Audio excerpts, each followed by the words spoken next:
What if I were to suggest that you play a key role in the awakening world? And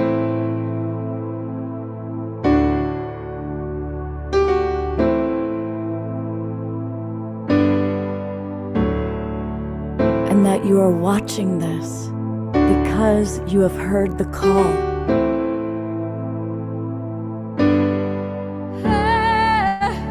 We can start right now by opening our hearts and minds.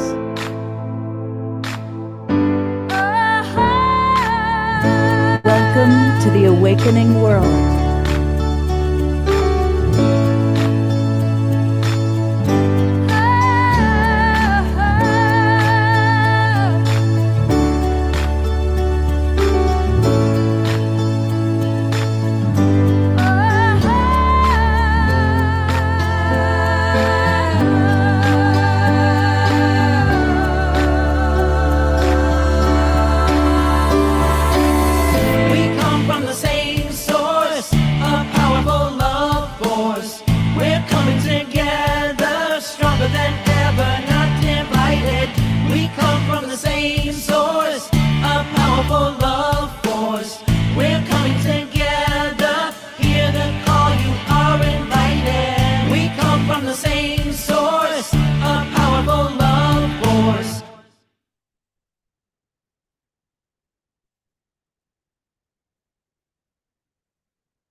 Good evening, everybody. Welcome to the Awakening World.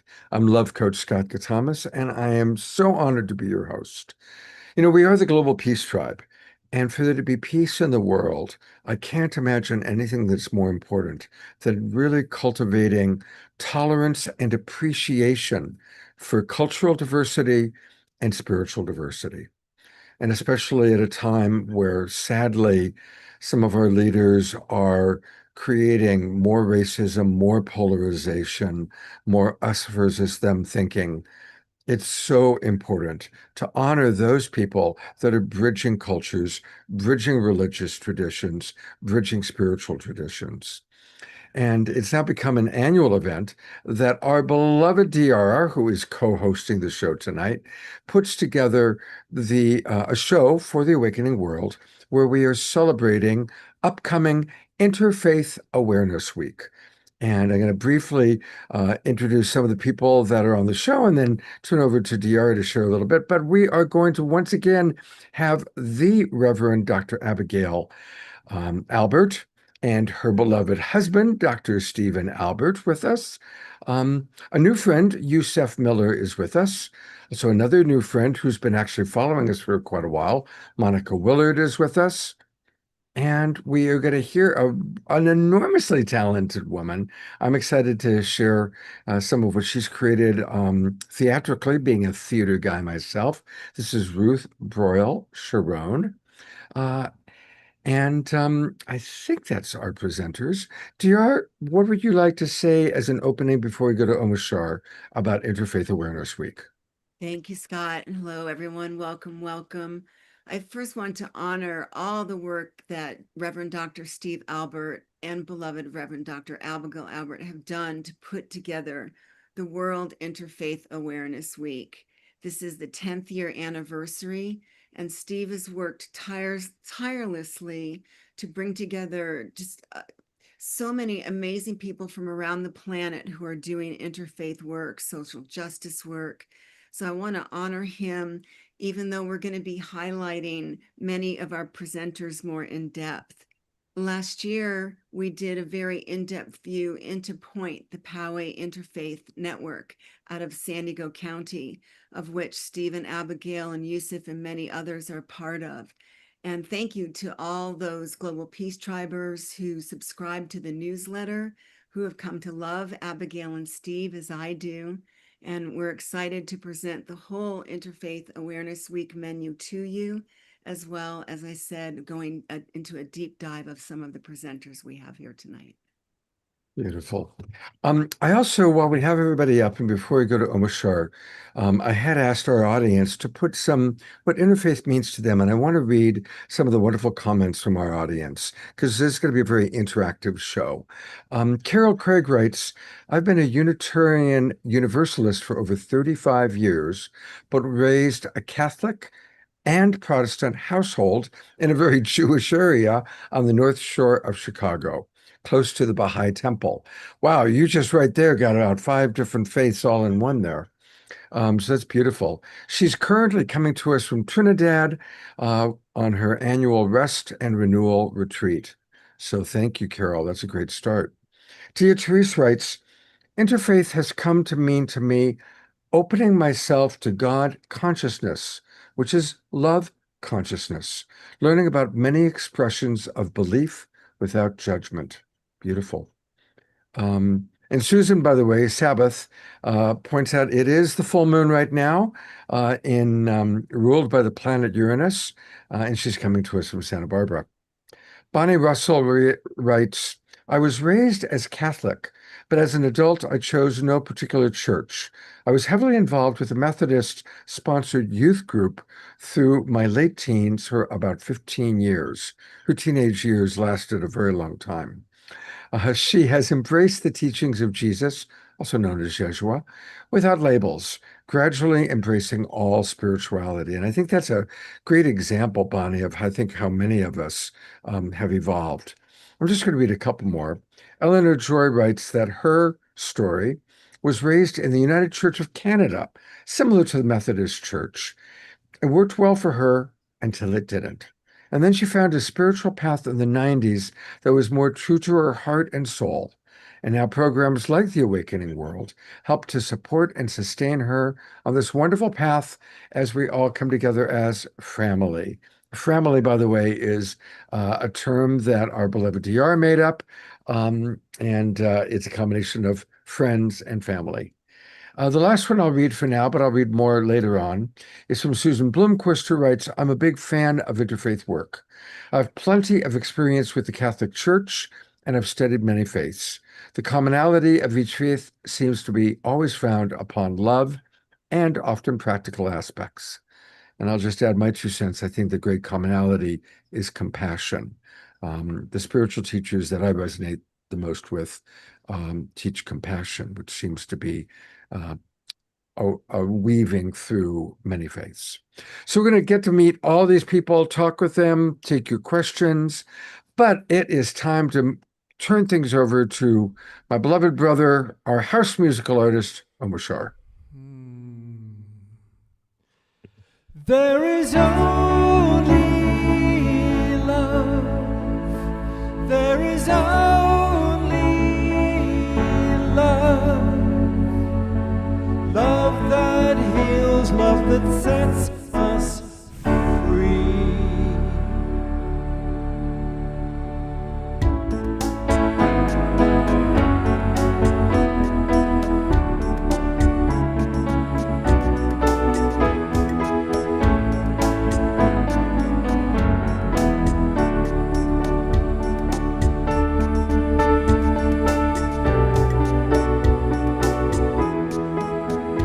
In this moment, in this place, I remember who I am, letting fear and worry fall away from me. I open my eyes and see there is only love. There is only love that heals, love that sets us free. There is only love.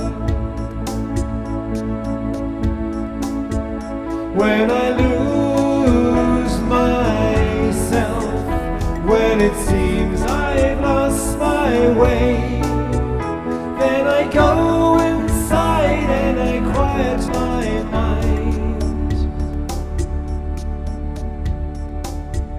I can hear spirit gently say,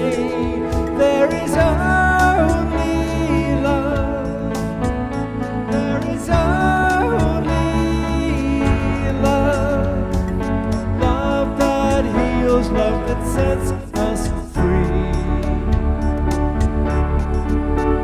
There is only love. La da da da ba. La da da ba da da. When I go inside and I quiet my mind, I can hear spirit gently say that there's only love. There is only love. Love that heals, love that sets us free. There is only love.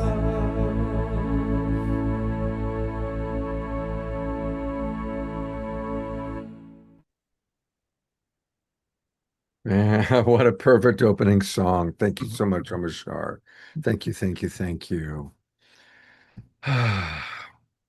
All right, I am going to go to our beloved Diara to bring up some of our guests. Thank you, Scott. Thank you, Omashar. That was so beautiful. So I'd like to bring back Steve and Abigail and bring in Ruth. And let me go. Okay, great. Thank you. Let's see. And we've got Ruth. There she is. Beautiful. So a little bit of history. In 2017, the Poway Point Interfaith Network Group was able to put on the NAIN conference in San Diego. NAIN stands for the North American Interfaith Network. It's just a huge organization. And one of the things we did was we rented buses and took everyone down to a park. And there was Ruth, who had this amazing acorn kernel of what's now becoming something so large and phenomenal that she's going to tell us about in terms of interfaith music. And we were privileged to have seen the beginnings of the songs and performances that she's going to be telling us about. So I wanted to honor again Stephen, Abigail, and the whole Point team for that hard work that year in 2017, and then what Ruth has taken as that kernel and turned it into. Well, it was so special to have Ruth's program shown. The people from a synagogue choir came together and sang her songs. I mean, that's special in the fact that during that event, there were 250 people from 20 different faiths. They came together for the 5 days. And they ate together and they played together and they met each other as brothers and sisters, knowing that, wow, this is special. And in that park where Ruth's program was on, at the end of the day, everyone danced in a circle. I mean, it was like a bunch of hippies from the 1960s just having a ball. And this one guy was standing on the side as I was walking towards the circle. And he looked at me and he said, "Who are you?" It was Paul McKenna from Canada. That was Paul. Paul, our friend Paul. And I mean, people were having a ball getting to know other people. So why should that end at the end of one seminar, the end of 1 week, the end of whatever? And what basically happened is everybody said, this can't end. This must go on. And what became something special for not just the San Diego area, but expanded out throughout the United States. And slowly that expanded out to North America. And here we are 10 years later, we've got people from all over the world who are saying, I believe we should get together. So that's what this Interfaith Awareness Week is. Today, or this coming up, will be the 10th year. And we have had people, many of the speakers are authors and international singers and just doing wonderful, wonderful work. And I should mention to you, to everybody who has still not sure about whether they want to be involved, this is free. No one is getting charged and no one is charging. Everything is free, and people want to know who you are. Why not link on 40 presentations in 7 days? Starts at around 8 in the morning, goes till 7, 8 at night. And by the end of the week, Abigail and I will be exhausted. Please don't call that next weekend. But if you send an email, we will answer it probably the following week. So, Deborah, we love you. Thanks. Steve. And I just put the Interfaith Awareness menu in our chat. We'll be showing it as a screen share during the presentation, so our other participants not in the Zoom room can have access to it. And yeah, it's a beautiful thing. Before we hear from Abigail, I just want to point out Carol Craig writes, I attended about 10 of the presentations last year, and then in capital letters, and I loved every one of them. Oh, good. Yeah, and Reverend Jeffrey Colbrick, who's with us, writes, true interfaith includes science. That's the next quantum leap as we see science reveal the deeper nature of reality, where all of our faith comes from.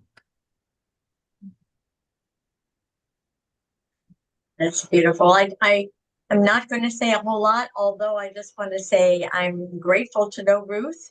I love her dearly, and it was such a blessing in 2017 to have the beginnings of her wonderful musical being shown by Cantor Laurie Frank from Temple at Shalom, who's a friend of mine. And so I got them together and they made it happen. That was wonderful. I'm just happy that we can keep doing this. And I'm so grateful to Steve, because I know he's put his heart and soul into orchestrating this all.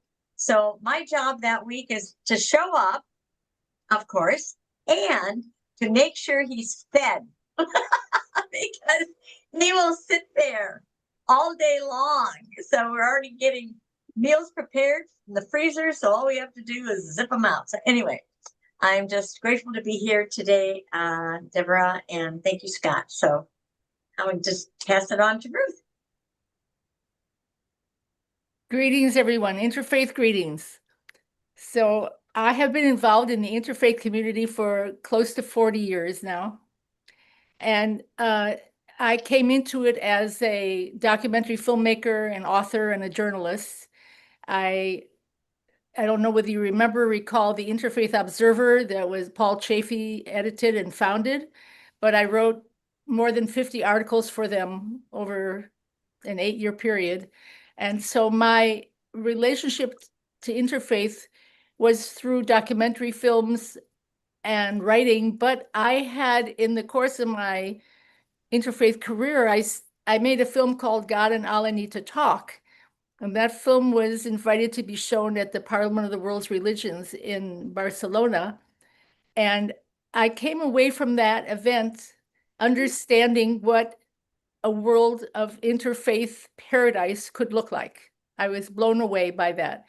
And what's so unusual about this part of my life is that I had no intentions of writing a musical. I'm not a professional musician, but this material, I can only describe it as a cosmic download And I think everybody out in the audience will understand that. I have a harder time explaining it to people who don't believe in California woo, as they like to call it. But this material just manifested, came into my life, and I didn't know why, particularly me. I think the universe should have chosen a more experienced musician than I was.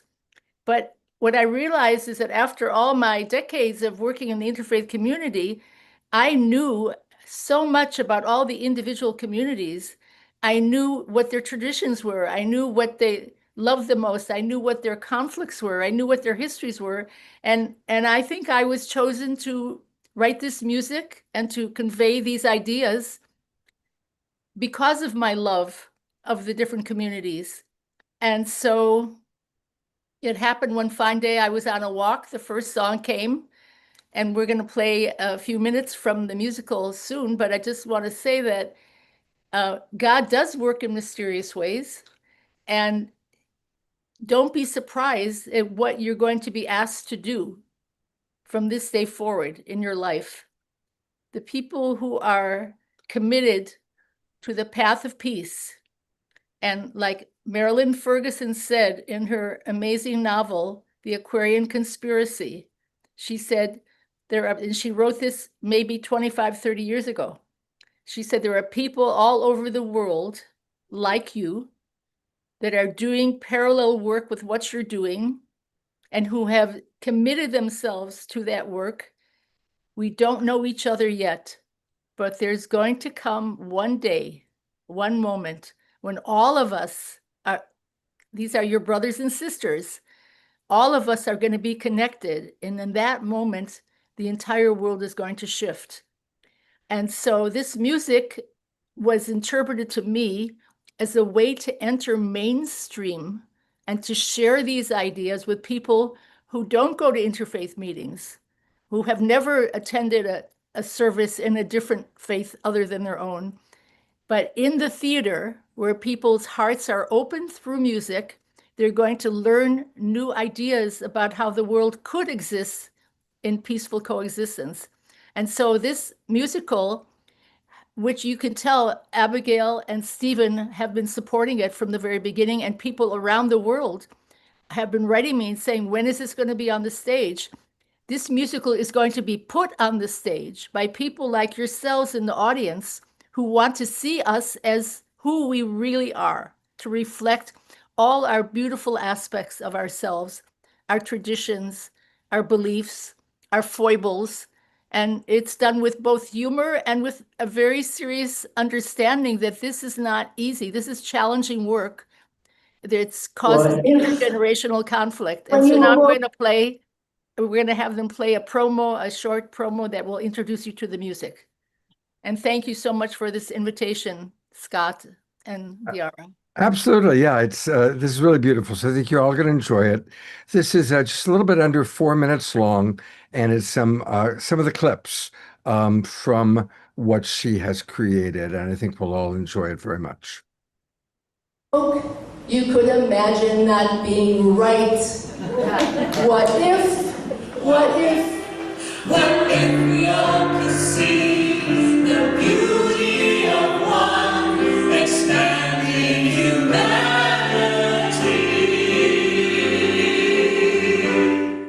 There's a field out there beyond all right and wrong. There's a field out there of peace for which we long. There's a field out there where you and I belong. Oh God, meet me there.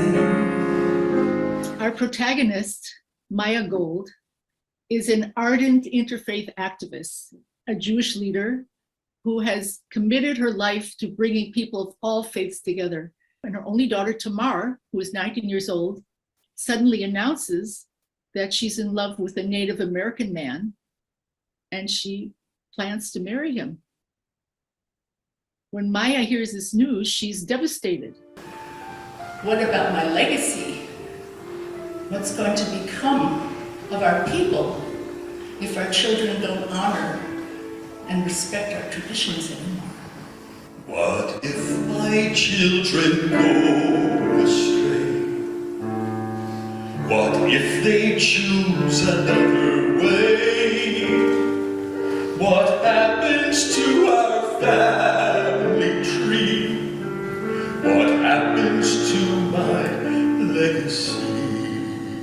What if my parents wail and cry unless I'm willing to comply to serve their faith and history? Why do they have this hold on me? Every great theater production must have a love song.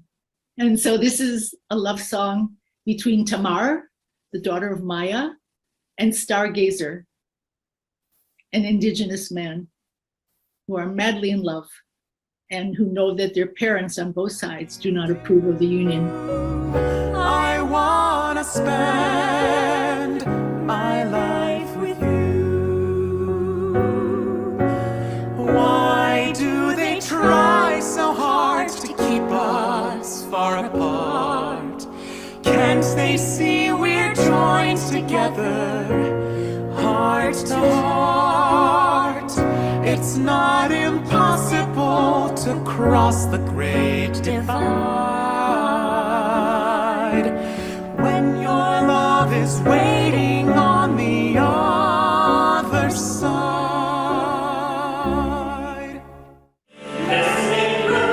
At the table, we can stretch it if need be, until everyone is seated at the table of humanity.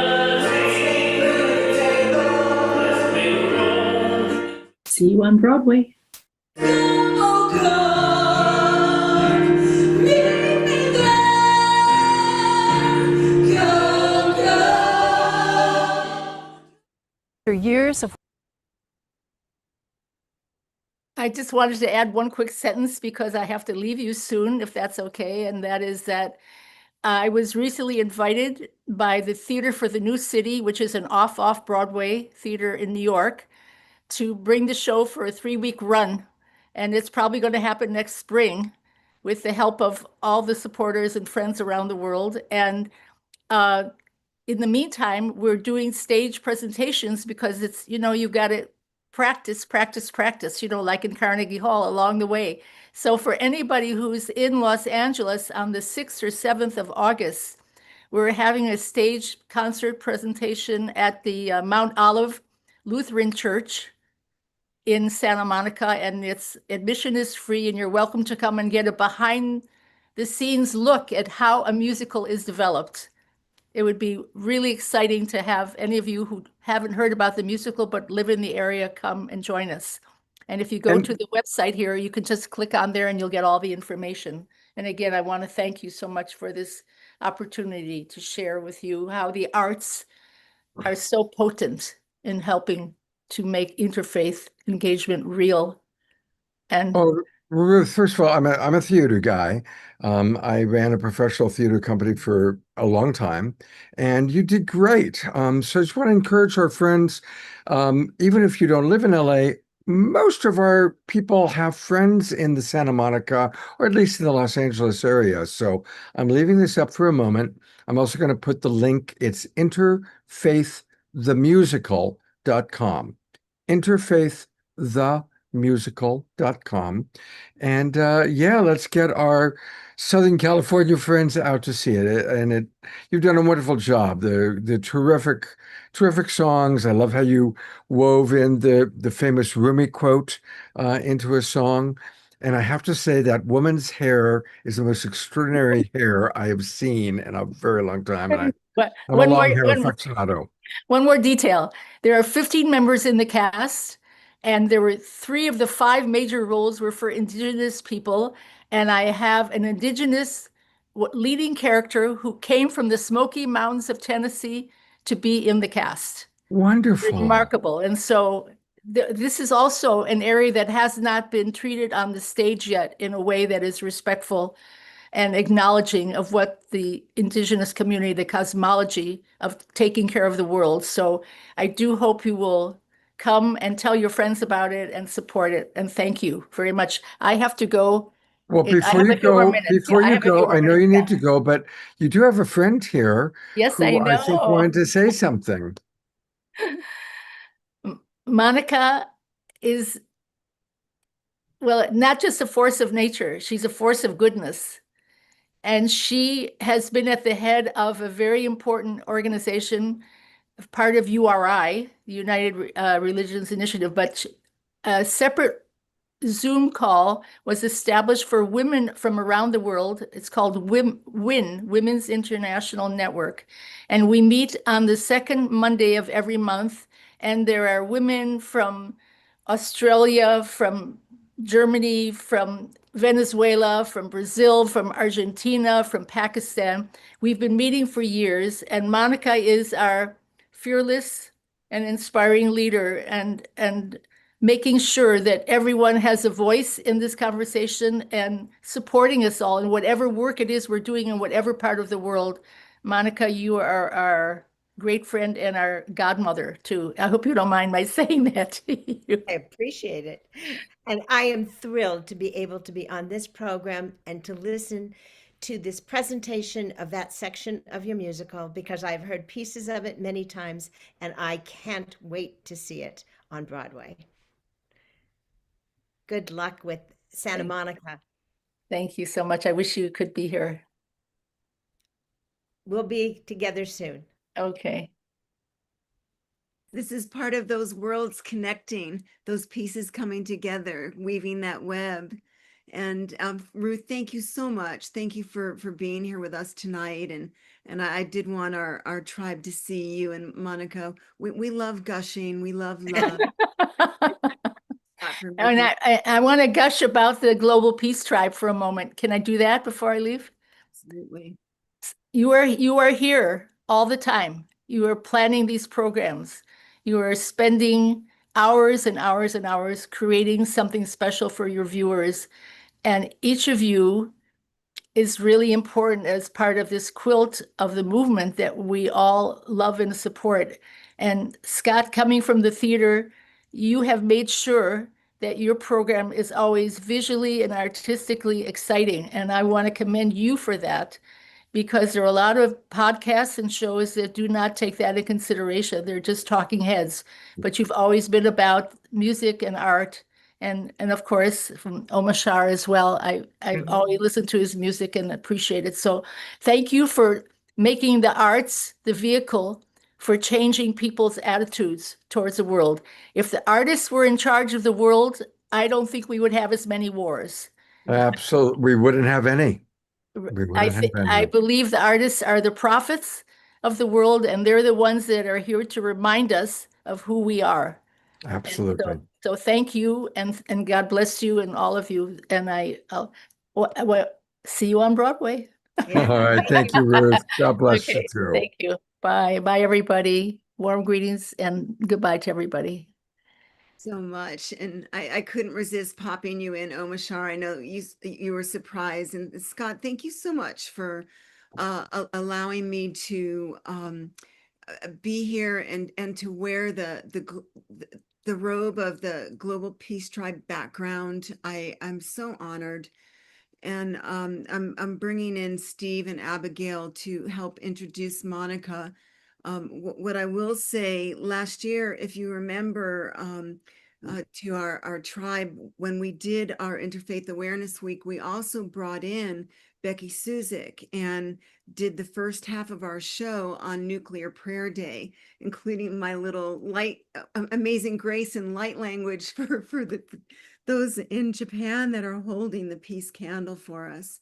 So I'll turn it over to you, Steve and Abigail, to introduce Monica, and then Monica's going to share more about her work and what she's going to be presenting during Interfaith Awareness Week.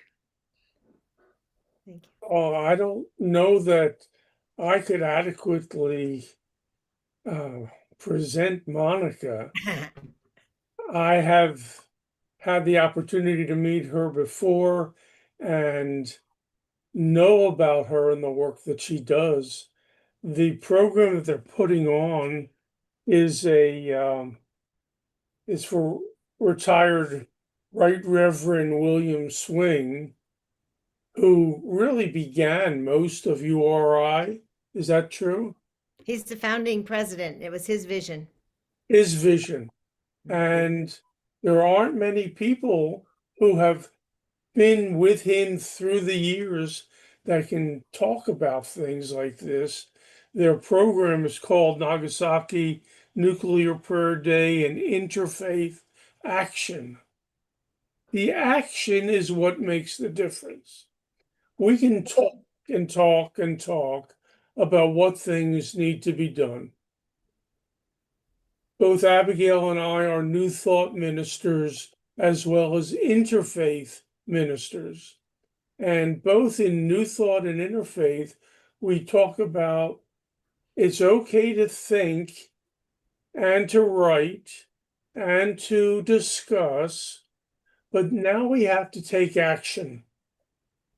And the action is to see people from different parts of the world, accept them, honor them, give them the opportunity to know us, and for us to learn about them the way they want to learn about us. And I think Monica has always been in that position to be with people or influence people who want to take that next step. So I'm sorry, Monica.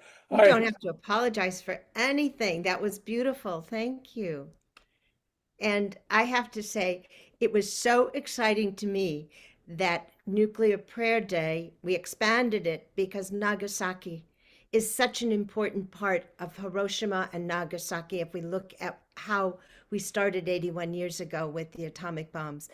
But to know that Interfaith Awareness Week was happening, I got in touch with you as soon as possible to be a part of it so that we could tell the story of Nagasaki in a way that is going to be new for some people, but it had to come from an interfaith love. And I just have thanked you for so many years because interfaith is what I have been doing for so many years with the United Religions Initiative and with the art project that I was representing that brought me to the United Nations, which introduced me to the URI people. So I was very involved. Did I cut you off, though? Did you want to say more about Interfaith Awareness Week before I go on? I don't think so. Oh, I Okay, think we would okay. love to hear from you, Monica. Okay, Abigail, I just want to thank you. And I know that the two of you working together have just made this program possible. And feeding people is an important part of keeping things going, but it's not the only thing that you do by any matter of means. And I just recognize both of you for not only your degrees and dedications, but for your love and compassion. So it was very, very, very exciting for me that Nagasaki date, August 9th, happened to be on the opening day of Interfaith Awareness Week, because usually we're a couple of days apart and it just hasn't been as close as it might have been. And so I hope that this is both the start of something new and a continuation in others. But Interfaith Awareness Week also reminds me of a UN week, which is Interfaith Harmony Week, which I was very lucky to be a part of in how this started. And so interfaith has been just the moving passion of my life. I started at the United Nations in 1992 with an art project, and it was called The Ribbon. And the ribbon went around the Pentagon in 1985. And it was made on cloth, a meter by half meter with ties on each corner that said, the question was, what can you not bear to think of as lost forever in the event of a nuclear war? And so we are bringing Nagasaki to Interfaith Awareness Week, but we're going to start with that question. Think about the impact. What would be lost forever? And the reality of it is 1945 brought us two atom bombs. They were horrific. They were indiscriminate. They killed hundreds of thousands of people immediately. Some evaporated. It is horrific. And that is a low yield weapon in today's standards. We aren't talking about an exchange at all with something at that level. They are so much bigger, so much more powerful, so much more deadly. And the horror would be the end of the world. And it is in our hands. And it seems so crazy to be able to address this in a way that even begins to make sense. So having an art project made around the world, spearheaded by Church Women United, these cloth panels were tied around the Pentagon.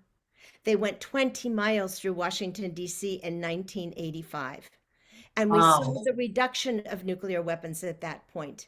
And we had the Reykjavik meetings between Gorbachev and Reagan.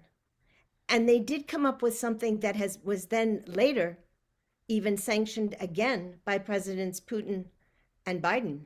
And that statement that grew out of 1985 with Ronald Reagan, or 80 earlier, a nuclear war can never be won. Therefore, it should never be fought. So if we start with that, we have some sense of reality. These are dangerous. There are so many things about nuclear weapons that make it so horrific. But what we decided to do was to take this important issue that seems so huge and is usually negotiated in tables behind closed doors and or is used as threats these days, which is against the treaties. We have some treaties that are very shaky at this point because of where we are, but there is a power that we need.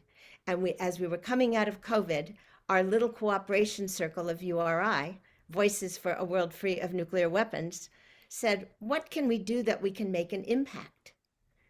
And we said, we're going to have a nuclear prayer day. Now, this is not new. I was reading books, and interfaith prayer happened in 1946 in Hiroshima. We know that some of the organizations that I work with closely have been holding prayer events for years and years and years in the 30-year frame from May Peace Prevail on Earth. And so it wasn't something new, but it was something very much based on a prayer that I have the good fortune to share with you. And this prayer was written, and he says gifted, by the Right Reverend William E. Swing, the founder of the United Religions Initiative, who meets with us on a monthly basis and more often during nuclear prayer preparations. But this prayer spoke to my heart, and I hope it speaks to everyone on this call. The beginning and the end are in your hands, O Creator of the universe, and in our hands you have placed the fate of this planet. We who are tested by having both creative and destructive power in our free will turn to you in sober fear and intoxicating hope. We ask for your guidance and to share in your imagination in our deliberations about the use of nuclear force. Help us to lift the fog of atomic darkness that hovers so pervasively over our Earth, your Earth, so that soon all eyes may see life magnified by your pure light. Bless all of us who wait today for your presence and who dedicate ourselves to achieve your intended peace and rightful equilibrium on earth.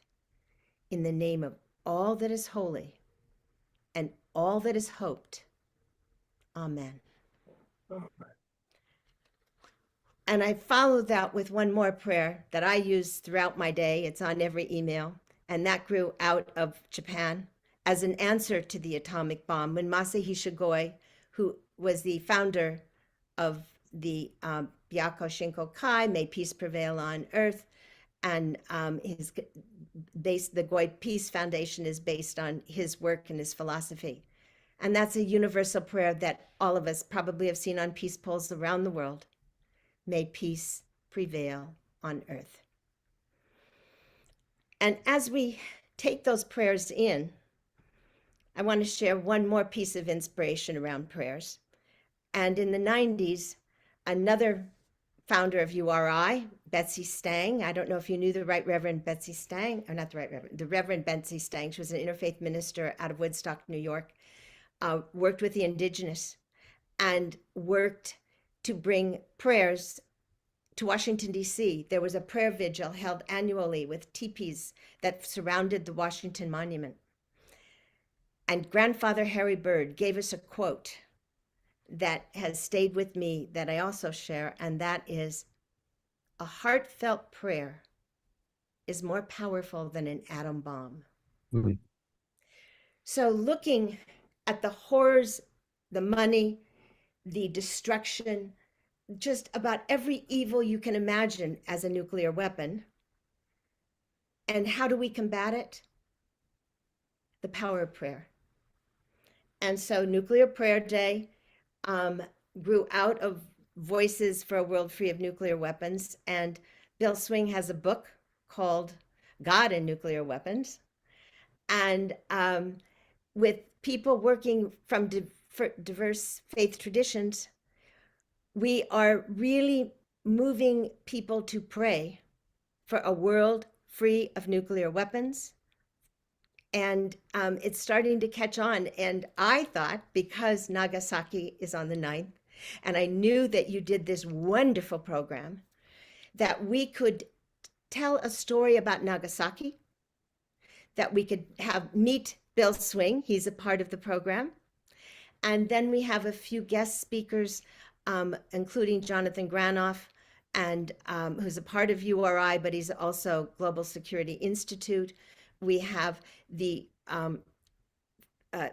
person from the United Methodist Peace and Justice Office in Washington, D.C., Colleen Moore, and Isaac Thomas from URI, who are going to talk about interfaith actions as a part of it. So it's Nagasaki, the nuclear prayer, and interfaith actions is our program for your event.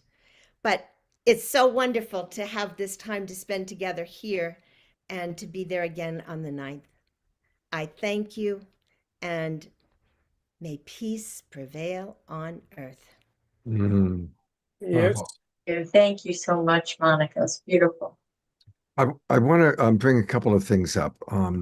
So a week from today is when World Peace Prayer Day is happening. And actually, every year, it works out that the program is just before the Awakening World. And we carry it through our friends on the Sign Network always carries it.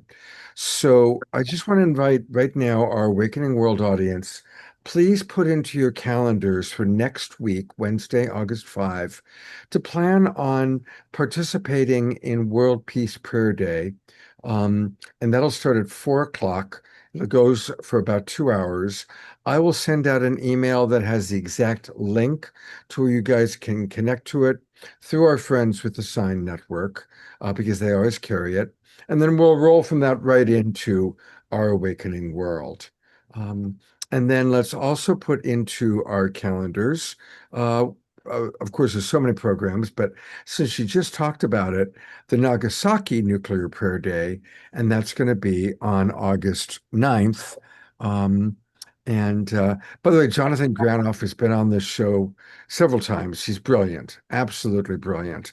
And so is Dot Mayer, Fumi. Fumi and Dot are dear friends. They're regulars on the show. So let's definitely participate. And just want to have everybody put this on your calendars right now. And I'll pass on the details and the specifics. Thank you, Scott. I just want to put a plug in for the film that Audrey Kitagawa has created for that, and it is on Nagasaki and the bells, and it's going to open our program. So that's an important part of the legacy, because Nagasaki was a Christian community, and a Catholic cathedral was one of the recipients of the bomb itself. Wow. And we don't hear that part very often. And so you're going to get some history and some prayer, and Dot's going to do a Global Silent Minute. And so we really look forward to being a part of Interfaith Awareness Week. Thank you so much for having us. Thank you. Let me mention one thing. To get to the link to the website is world-interfaith.com. And you will see the complete program for 7 days. You can link on and enjoy. So let's go ahead and do that right now. Here it is, world-interfaith.com. And in a moment, I'll click here to see the entire program, but there's the proclamation. There's some of the speakers and some of the wisdom. But I think what you really want to do is click here for the entire program. And that's where we can see all the amazing things that are going to be happening. So we're going to put this into the chat box. Tiara, do you want to put that in the chat box for people right now? And are there any particular programs that you want to highlight right now as we kind of go through, starting on Sunday, August 9th? We can't, mention every single one of these, but are there particular programs you really want to make sure our audience is especially attuned to? I would like to just say I'll be talking a little bit later about what the Poly Interfaith Team program will be doing. So I will pull back on that because it'll be fun. Okay. Well, I see our own Diara is doing something on Monday morning, August 10th. So let's all put that into our chat, into our calendars, 8 a.m. This is all Pacific times, by the way, because we're very California centric here. And so 8 o'clock in the morning, Monday, August 10th. What a wonderful way to start a new week, listening to Diara talk about spiritual peace education. Just kind of scrolling down for a moment. Sandy Hart, she's a friend who's been on the show. Ours too. And what you're looking at is, it says to view the program, go to, and I don't put on the link, the Zoom link, until this weekend, just for security purposes. But when you go to it on the 9th, you're going to see the link. Click on it and you can go to Israel, to Chile, to Brazil, to Australia, through Canada, through the United States. I mean, there's a lot of good, wonderful people. Yeah, I see a great one right there on Saturday night, 7 p.m. Ben Bowler, who's a good friend. We collaborate with Ben a lot. We do a lot of collaborations with him. And of course, Matthew Fox, who's been on the show, who's wonderful.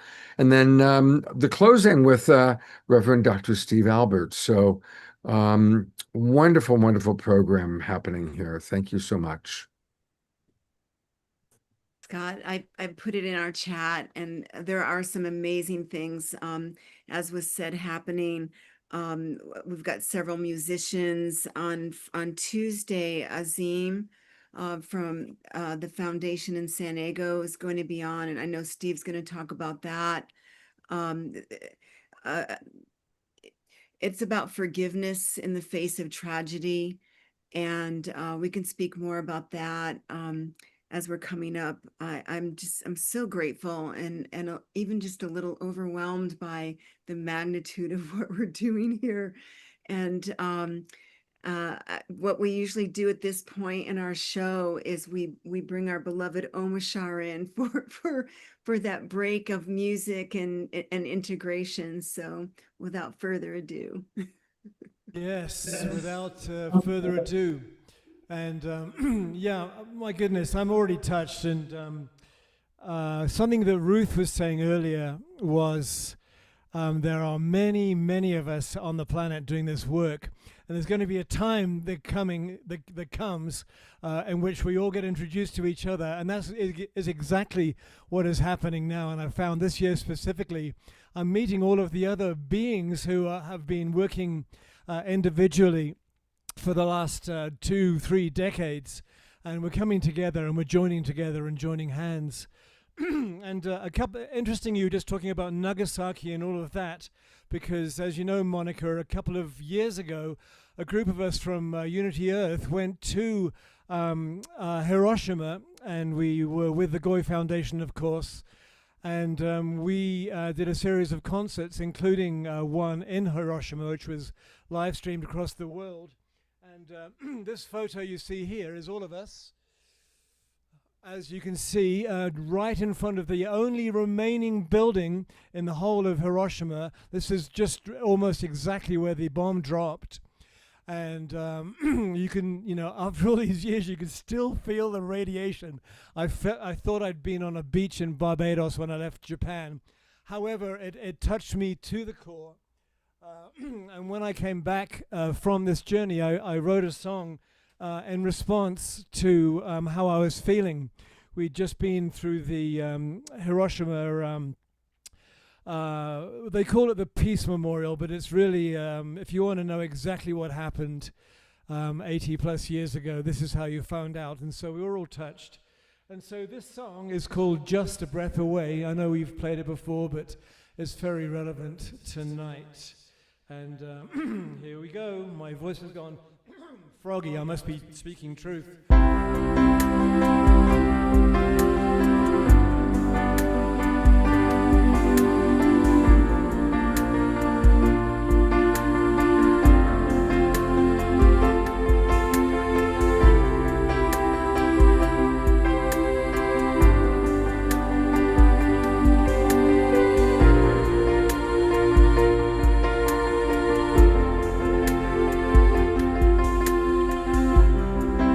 When you feel like giving up, when you feel like letting go, living in this ever-changing world,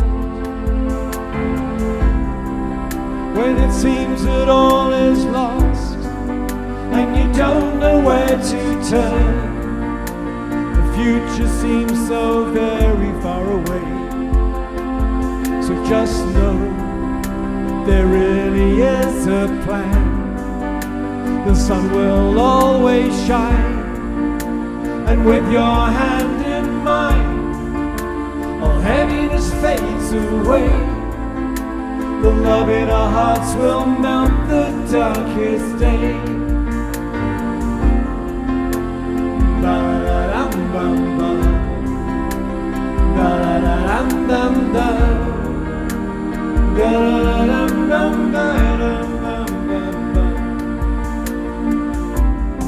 So when it seems that you're alone and the fears knock at your door, remember I am just a breath away. You are my brightest star. You've just forgotten who you are.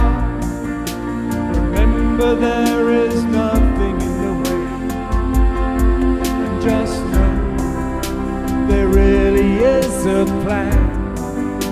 The sun will always shine, and with your hand in mine, all heaviness fades away. The love in our hearts will melt the darkest day.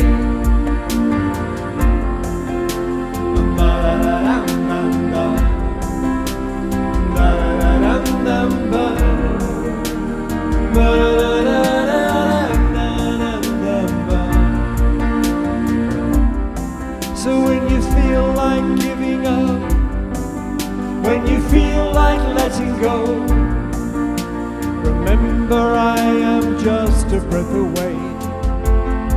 And just know there really is a plan.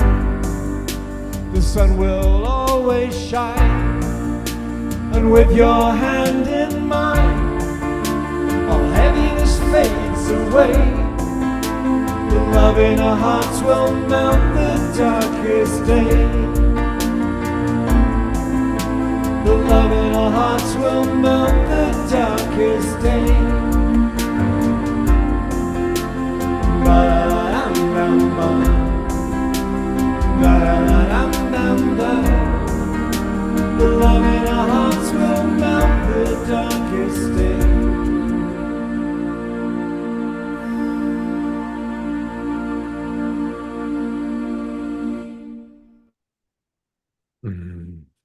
May the love in our hearts absolutely melt away the darkest days.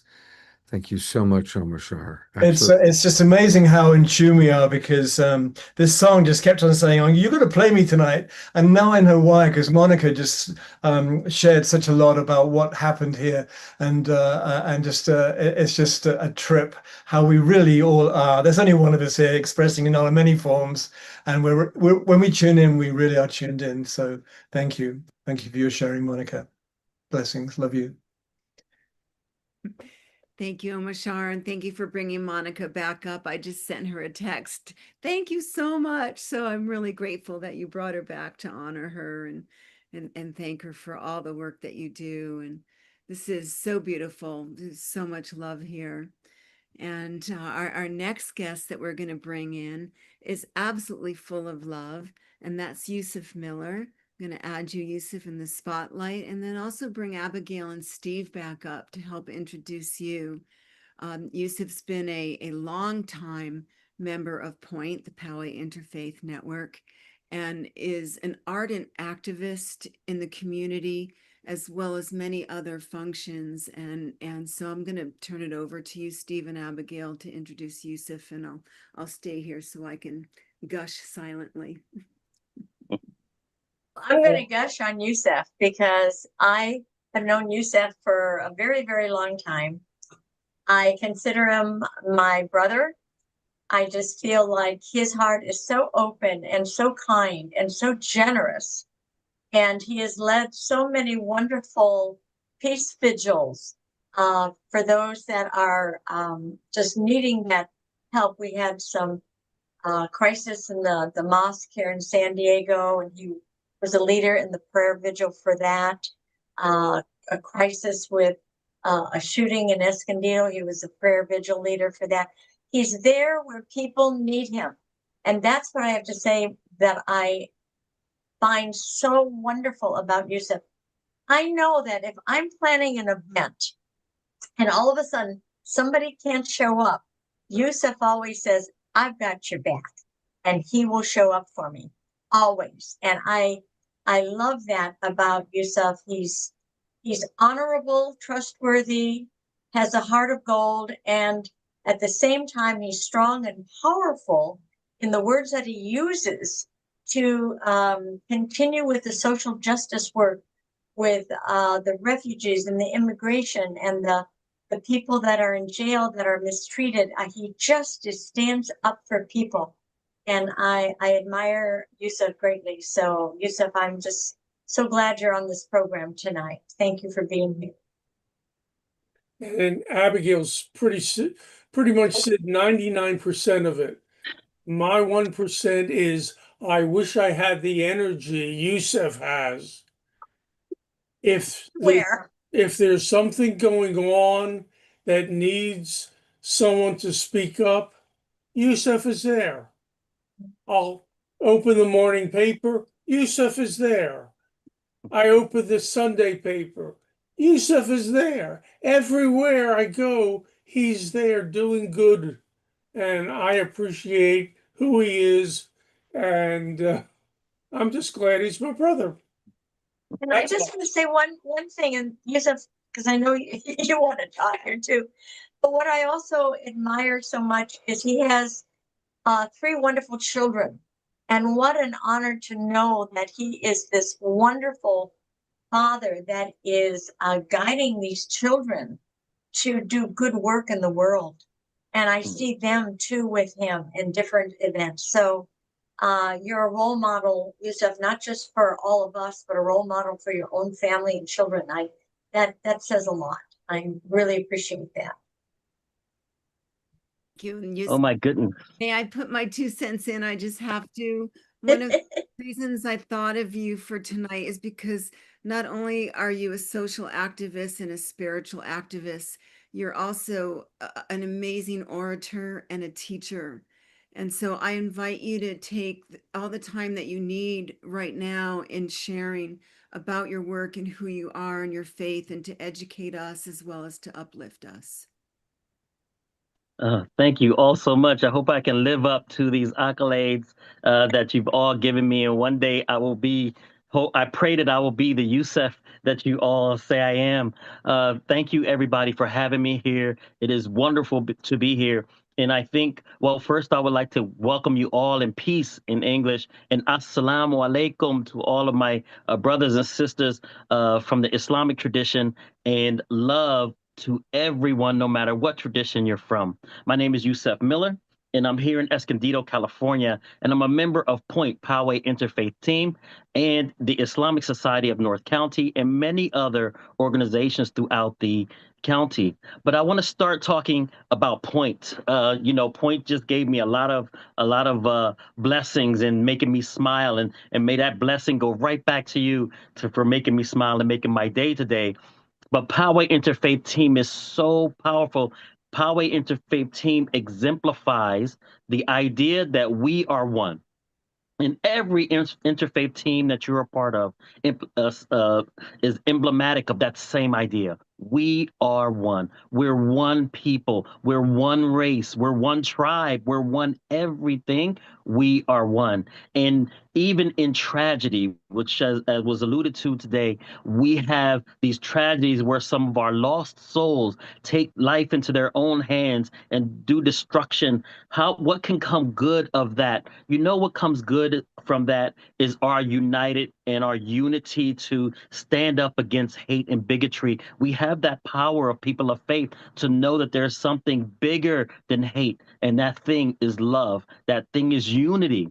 So when we had in Poway a beloved Jewish family, they made a Star of David during Christmas time with Christmas lights, and some lost soul didn't like it and spray painted a swastika on their garage. What did we do? Everyone came to Poway from Poway Interfaith Team and others. Our Christians, our Jews, our Muslims, our atheists, our agnostics, our Buddhists, our Hindus, our Sikhs, everyone came and so on to surround this family and support them with love. And believe it or not only human beings came, and Abigail and Steve can attest to this, and everybody who else was there. We had a donkey there too. It was symbolizing Jesus and his traveling on the donkey, and it was taken around, and everybody was petting and loving the donkey. And there was a menorah mobile. I know you think I'm exaggerating because it's so incredible, but there was a car with a huge menorah on top of it, and it circled the block. And every time it came by, everybody clapped and cheered, and it would go around the block, and we would wait for it to come again. It was a big block, so it took a little bit of time to come back. But this is our unity and standing up for one another. Shortly after that, someone tried to burn down the mosque right in my neighborhood, 2 blocks from my house, and everyone survived in there. They were able to put the fire out. But back to the point, everyone came. Our Christians, our Jews, our atheists, our agnostics, our Hindus, our Buddhists, our Sikhs. Everybody came and supported and say, we stand against hate. We stand against violence, that we all are one. Shortly after that, another tragedy in Poway, where we actually lost a life. And we came together again to support one another. So this track record is not something that comes out of nothing. It is something from things like this, where we build the road, we build the relationships, we build the love and the unity when we come together in lovely events like this, so that when a tragedy happens, or when something beautiful happens, we all come together.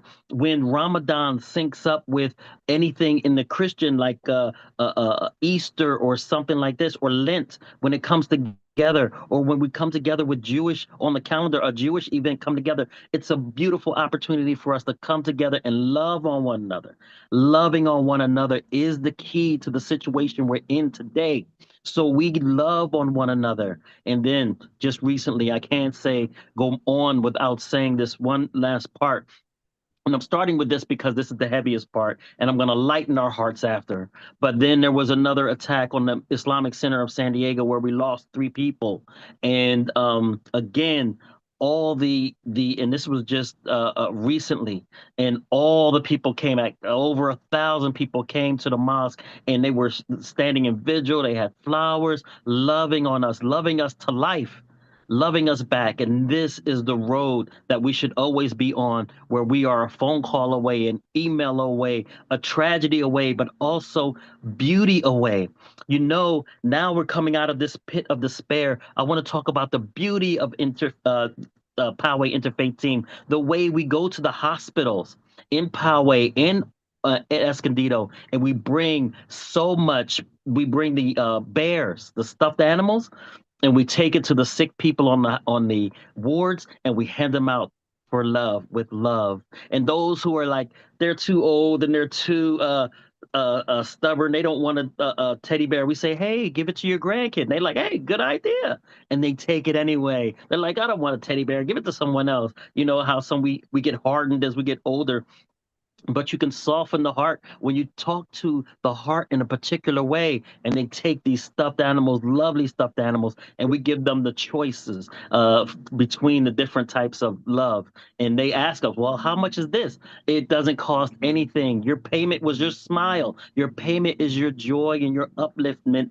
in this trying time for you in the hospital. We do that. We also reach out for anti-human trafficking, to fight human trafficking and spread awareness of the homeless situation in crisis around the country.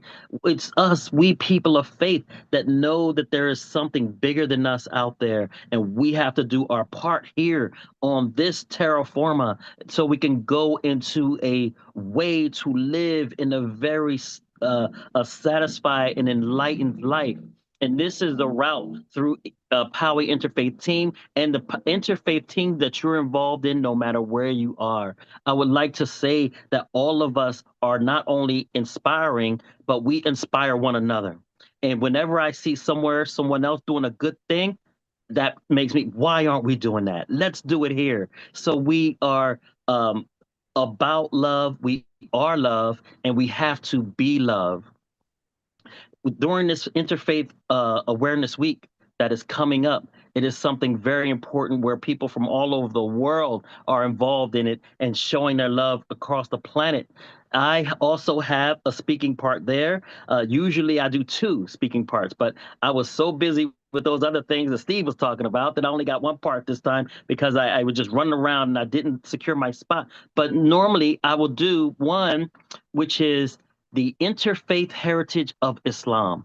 A lot of people think Islam is so rigid, is so old and archaic, but that's not the actual truth. Unfortunately, people don't display the best of our religions. We have Christians who don't display the best of Christianity. Our Jewish brothers, sisters, Muslims, Buddhists, Hindus, Baha'is, there's always going to be some. But when we look at the core documents say in all of our faiths the same thing. It has the same essence. It has the same beauty. It has the same nurturing. And that's what I talk about, to share that you will not be able to exclude your Muslim brothers and sisters from this same beauty because it exists everywhere.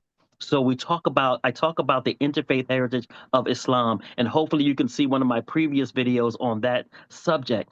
But this time, what I also do is I present with my co-chair from the Interfaith Coalition for Earth Justice. Yes, Interfaith Coalition for Earth Justice. What are we talking about here? We're saying that no matter what faith tradition you come from, it doesn't matter. Whatever faith tradition you come from, it has a reverence for the earth. It has a duty to make sure that we have clean water, clean air, and protect the species that are not human and animals and all these things, that we are all made up of the same stuff and we need to acknowledge it.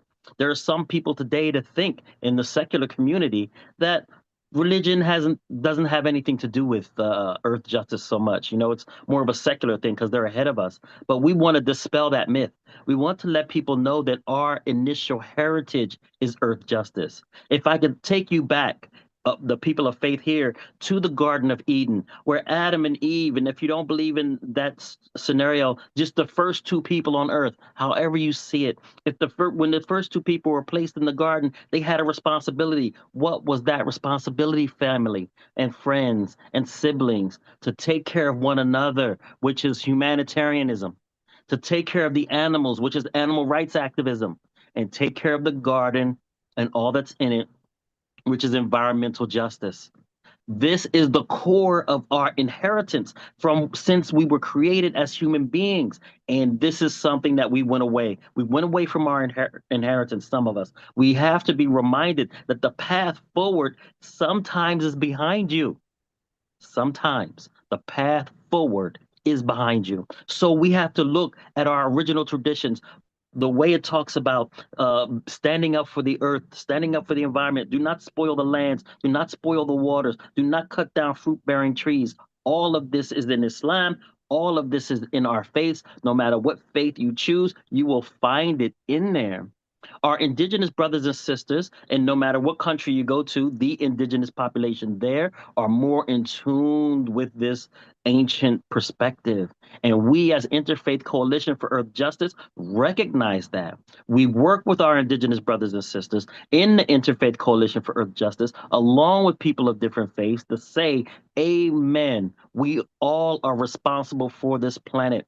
And if you don't vibe so much with the religious perspective, you're still not left out. You may not think that the Garden of Eden happened or God put people in the planet to do XYZ. You're still included. You're still part of it because this planet is Project A. There's no Project B. This is Project One. We cannot afford to lose this planet. So you're still included because you know why? If you believe in science, then you realize, again, we are all one. We're made up of the stuff that makes this planet. We made up of stuff that makes the environment. Did you know, brothers and sisters, that 99% of a tree is the same material that is in us as human beings? So you want to say that we are not the trees, we are not the plants, we are not the environment, we are the environment. A lot of us only know that primates make up over 90% of our DNA, but brothers and sisters, most animals make up a huge batch of our DNA. So when we look at mice, you would think mice don't look like human beings at all. They have 90% of our same DNA, 85 to 90%. Brothers, sisters, they are us. They are our neighbors. They are our neighbors. And I know we don't want them in our house. We don't want them in our homes. We understand, but realize that we are connected. Cows make up 80%. Cows. Cows make up 80% of our DNA. They are our neighbors. So we need to make sure. Cats, we have some cat lovers here, I'm sure. Cats and dogs. Cats make up 90% of our DNA. It is amazing how connected we are. And when we go back to our original inheritance, which is taking care of one another, human beings, which we have to do a better job. Taking care of the animals, we have to do a better job. Taking care of the plants and the waters and the soils, the air, we have to do a better job. This is what Interfaith Coalition of Earth Justice communicates to all of us, shares with everyone, and it makes you remember your duty. This is not new. This is not innovation. This is not, modern Enlightenment thinking. No, this is ancient, and we lost our way. Let's all go back and get back into the soil. Take off your shoes sometimes and walk through the grass. Go to the beach and let your toes sink into the sand. Go to the shores and watch the water wash off over your ankles or up to your knees or whatever you feel comfortable. Feel the sun on your face. Hear the birds chirping. Actually be engaged in the existence that we are blessed to have. This is an expression of love, that we sometimes don't appreciate. We don't appreciate that we can see the colors of the flowers, the beautiful greenery of the trees, and all the colors that the fall brings us, the chirping of the different birds in the sky. We get so used to it, we don't appreciate it. But I'm asking us all to plug back into the universe, plug back into the planet, plug back into one another. Plugging into one another takes us away from having so many lost souls. We go onto internets and we go down to rabbit holes, and there's no human warmth in there. Human warmth is touching. Human warmth is a hug. Human warmth is a kind word. You can feel the vibrations in person that will reverberate in your skin. That's why some people are like, hey, we need another in-person meeting. The reason why they say that is because they're getting back to the roots, the vibration of being around another human. We vibrate goodness to others when we're on the right tune.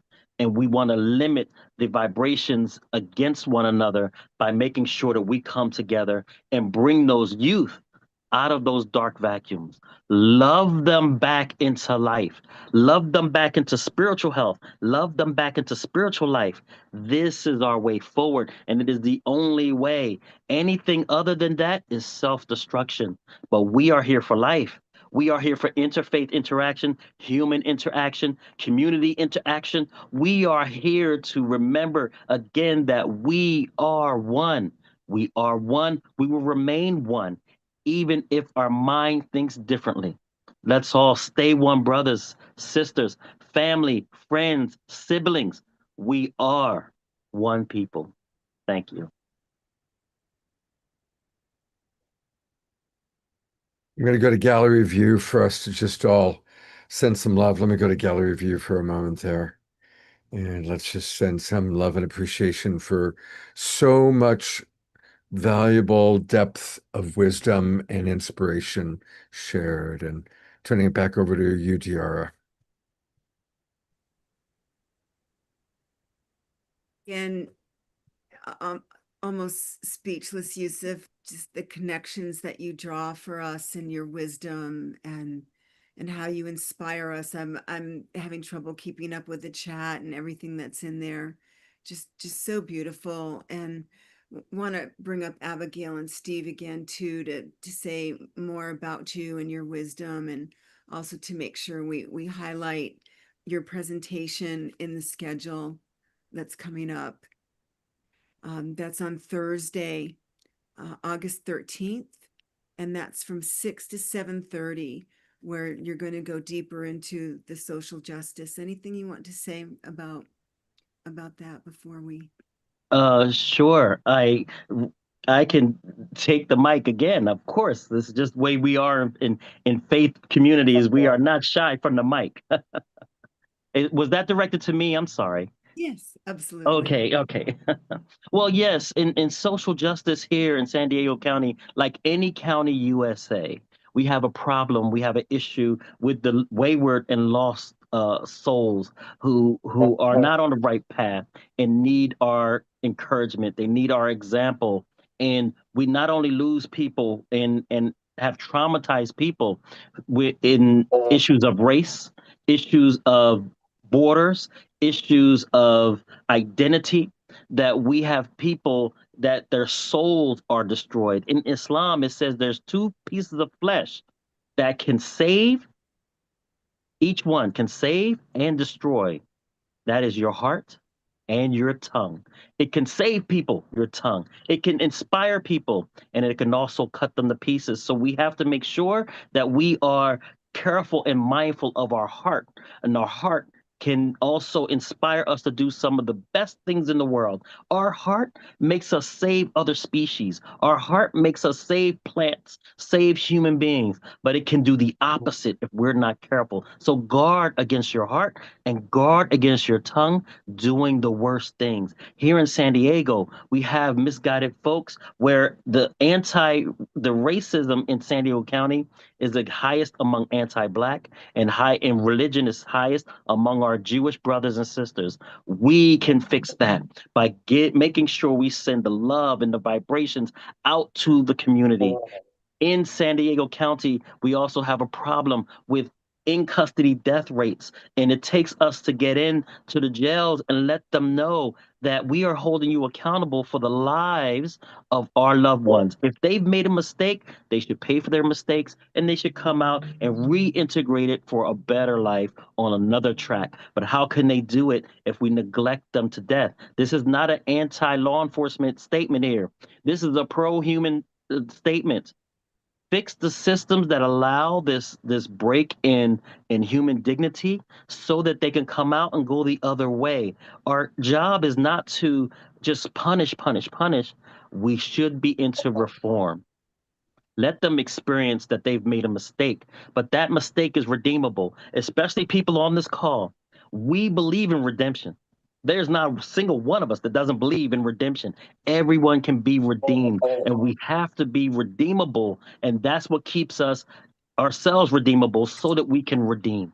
So this is what really inspires us into social justice in the San Diego County. The families that are harmed in schools, the families that are harmed in neighborhoods, the families are destroyed in the legal justice system. The families currently being harmed when it comes to immigration policies. Our Haitian brothers and sisters and our Syrian brothers and sisters received a terrible blow just recently. Our Latinx brothers and sisters have been receiving terrible blows for a very long time that none of us are safe from. This is not a political statement one way or the other. This is a human statement that I'm talking about the humanity of our brothers and sisters here and around the world, where we have tragedies and we have warfare and we have abuse of people around the world. How can we change that if we don't start locally in your neighborhoods, in your community, in your cities, to bring that love and nourishment out of your community? And it takes a social interaction. As I said the other week, you can't just hate it from your couch. You can't just hate it in your heart. It should propel your feet. And if you can't, if you're differently abled, it should propel your hands to write a letter to your governors, to your senators, to your legislators to make this a better world. We all have the capability to encourage and encounter to make our community safe. And it is actually, as we all know, a religious duty. So please join us out on the streets. Join us at the parks. Join us in the Zooms, that we are the people who have the obligation to pray with our feet and to pray with our hands in good deeds throughout the community. Thank you. You know, I want to take a moment to just let people know about you can be found on Facebook. If you, and many of you are on Facebook, just put into the search bar Interfaith Coalition for Earth Justice. And of course, this is what he was sharing about. And I would love to maybe even do an entire show with you and some of your other people, because we do a lot of environmental programs and earth justice programs. And it's great to know about you and this wonderful work that you're doing. So thank you very, very much. Thank you. Thank you. Yeah. Diara, I'm going to bring you and Dr. Abigail and Dr. Steve back up. Thank you. Yusuf, you did not disappoint. And Scott, thank you for that suggestion. I'm really happy, and my heart feels so much joy. Yes. There's wonderful things coming in the chat for you, Yusuf. And Abigail and Steve, anything else you want to say before we turn the mic over to you, Abigail, and then Steve, and go deeper into our overall. Well, the one thing I will say about Yusuf, he is my younger brother, and I taught him everything you know. No, that's not true. This man has taught me quite a bit, and the beauty is every time we do the work at the hospital, he brings his children with him so they can experience the giving at a young age. It's so beautiful to see them every time we do that. Thank you, Yusuf. Thank you, Steve. Just appreciate you so much, Yusuf. I'm so glad you were on the show tonight. Thank you, Abigail. Your voice needs to be out there, and it is. That's the beauty. Just continue whatever you're doing, all that you're doing. Yeah. Thank you so much. Okay. So now, Abigail, we're going to ask you to share about Point, the updates. Again, you've got such a fan club here inside our Zoom and beyond. And I'm just so honored and privileged to have you both as dear friends as well as colleagues. So to update us on Point and the newsletter, and then also to talk about your presentation during Interfaith Awareness Week.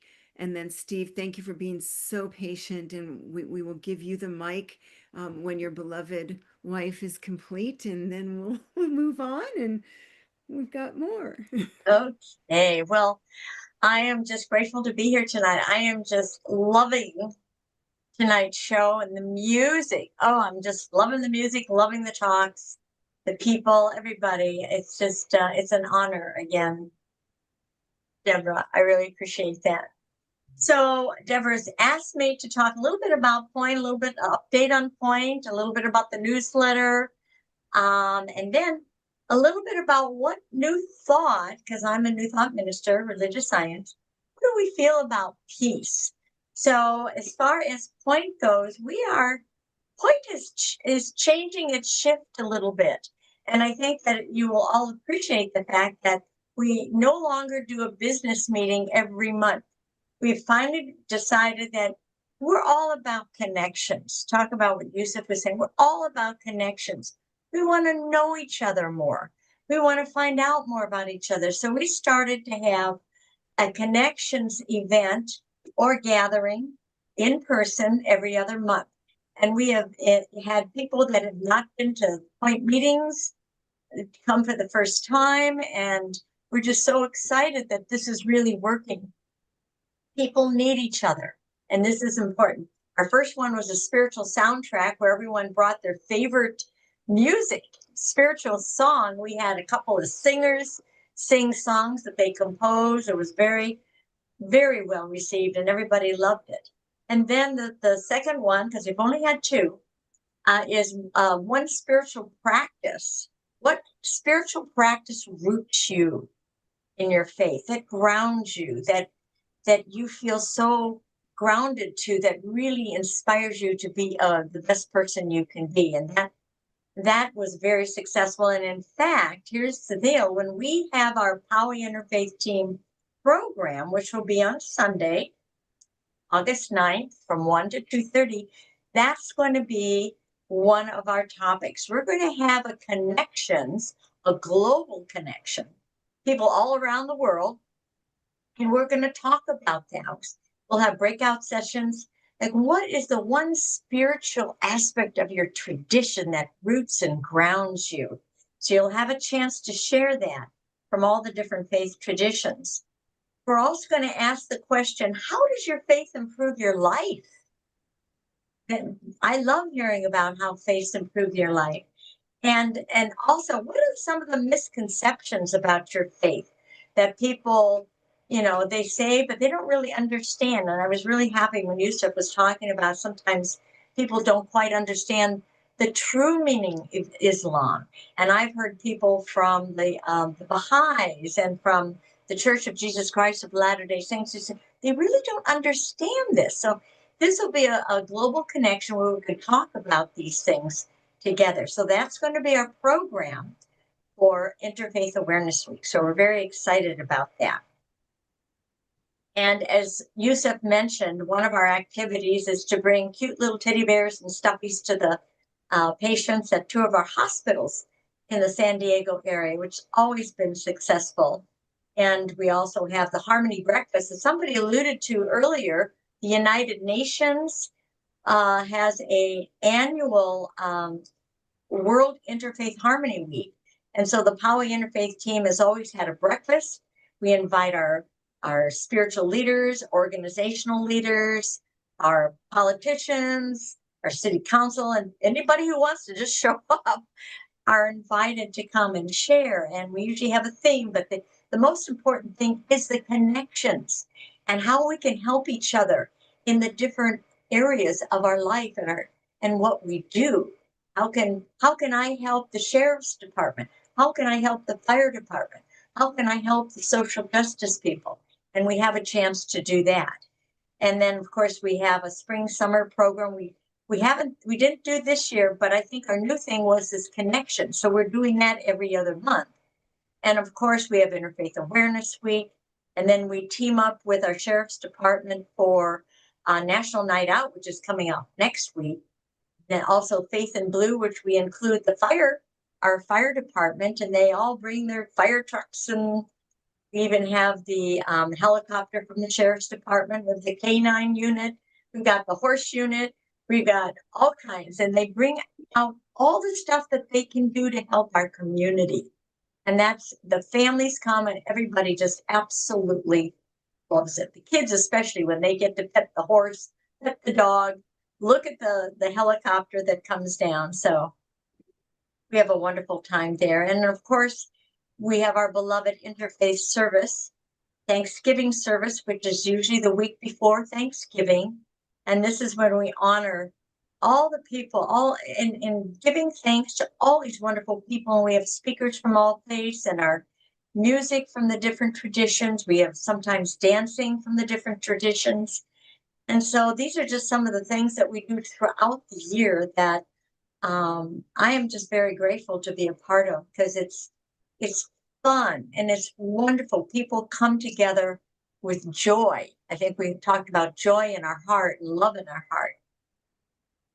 So that's kind of where we are with our point. And then the third thing that Deborah asked me to talk about was what does New Thought believe about peace? What does that mean to us as New Thought tradition? Now, New Thought really is kind of an umbrella, and it's an umbrella for religious science, which is I'm an ordained religious science minister. Unity, Steve is Unity. We have Divine Science, and then we have a lot of different other organizations that are under that. It's kind of like the Christian denominations, where they have the different denominations. Well, there's different areas and groups under the umbrella of New Thought. So anyway, so I'm religious science, which is under that umbrella. And our founder is, for religious science, is Dr. Ernest Holmes. And I really love his quote. He has a quote that really implies how New Thought has embraced so many of the world's traditions. He says, the philosophy of New Thought is a synthesis of the greatest concepts that have ever come to the mind of humankind. The laws of Moses, the love of Christ, the ethics of Buddha, the morals of Confucius, and the deep spiritual realization of the Hindus. They all find an exalted place in New Thought. And he didn't mean to leave out anybody, but it's the idea that he looked at all the world's religions and he didn't expect to start a religion. He just wanted to share what he learned. And so from an ancient word, we picked this up. It wasn't what we started. There's an ancient principle that kind of runs through all the traditions. It says a new thought produces a new condition. To think about that for a minute. And he also said, if you change your thinking, change your life. If you change your thinking, you change your life. If you change your consciousness, you change your experience. So what we feel in New Thought, it's really all about consciousness. I know many of our speakers tonight talked about love and compassion and joy and giving. All of that is a consciousness that somebody has in their mind and in their heart. So in order to bring peace, we each have to embody that idea of peace, embody that idea that I love you so much, I don't care what you are thinking. Maybe you and I have a different view, but I still love you and I want peace in this relationship. So we come to peace through our minds and through our hearts, because if we don't, then we come into a relationship with another person or at a meeting, at our work, walking into the grocery store, we may come in with anger. How is that going to get passed on?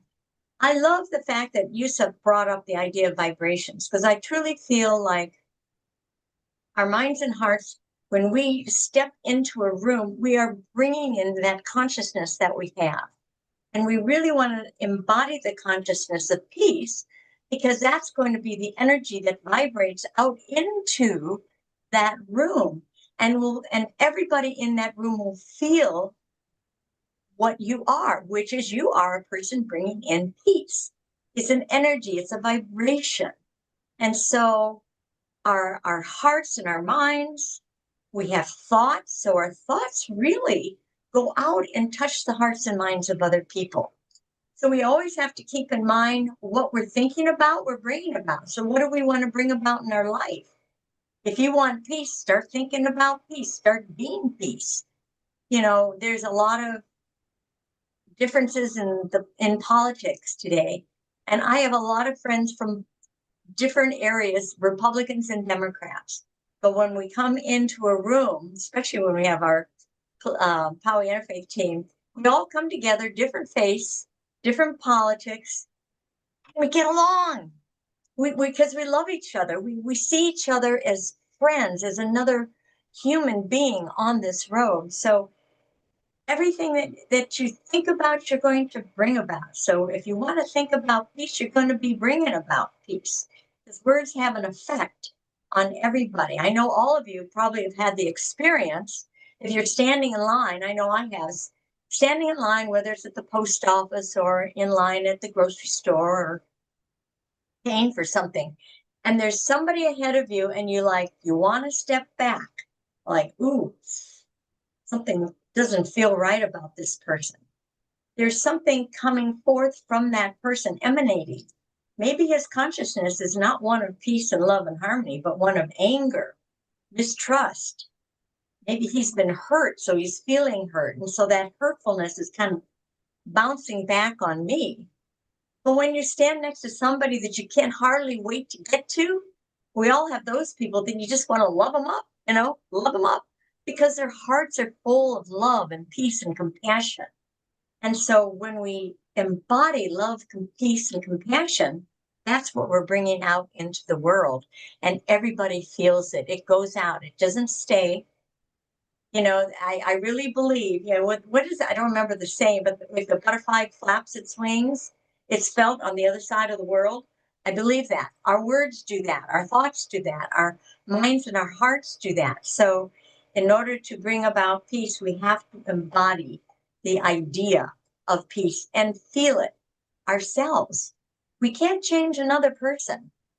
We can only change ourselves. We also brought in the idea of the law of attraction and the law of karma. That's from our Eastern tradition, beloved friends. Think about, what is the consequence of my actions? If I do this, what do you think is going to happen? It might make you think the steps down the road. And so always be mindful of where your heart is, where your mind is, how you're showing up in the world, how you are imprinting upon another person. And I just want to conclude this part of it. The beautiful Tibetan monk Thich Nhat Hanh said, enlightenment is when the wave realizes and knows it is the ocean. Think about that. Enlightenment is when the wave realizes and knows it's the ocean. Well, so are we. Think of, as the wave is the ocean in form, humanity is divinity in form. We're all from the same source. As Yusuf said, we're all one, we're all connected, we all have the DNA of each other and of God. We're all one. So to bring peace, let's bring peace so that we realize it's going out into that oneness of our family all around the world. So I'm just happy to be able to share that with you tonight. And I'm going to bring this back to Deborah and Steve. Thank you, Abigail. I'm busy typing away in our chat, thinking about Omishar's song about the wave and the ocean, and in this Zoom room in our tribe, here and beyond, the energy that we send out does indeed change the world. Yes. Thank you. So yeah, we will highlight your talk to find out more about New Thought during the week. And Steve, again, thank you for being so patient, because your favorite part of the whole evening is to share about the menu and tell us about all the people that you've brought in. And Well, I first have to say two things. Isn't she incredible?